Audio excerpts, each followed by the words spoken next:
2026లో jobs ఎక్కడ ఉన్నాయి? జనరల్గా ఏంటి అంటే సాఫ్ట్వేర్ జాబ్స్ ఎక్కడ ఉన్నాయనగానే మనకి మైండ్ లో ఫస్ట్ టైం వస్తుంది. మన తెలుగు స్టేట్స్ లో ఎక్కువగా మనం మాట్లాడుకునేది అయితే హైదరాబాద్ వస్తాము, లేకపోతే బెంగళూరు. ఈ 2 లొకేషన్స్ తప్ప ఎందుకని వేరే లొకేషన్స్ గురించి ఆలోచించట్లేదు?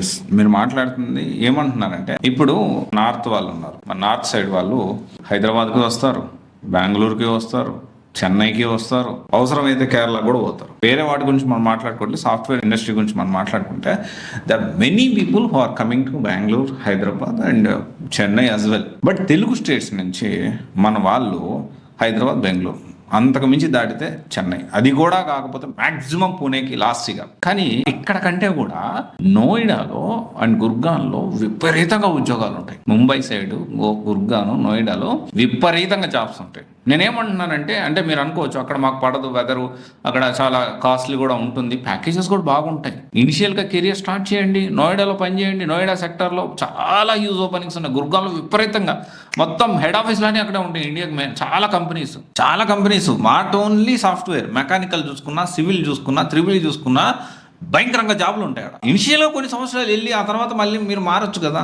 అట్లా ఎందుకు ఆలోచించలేకపోతున్నారు? ఆలోచించండి.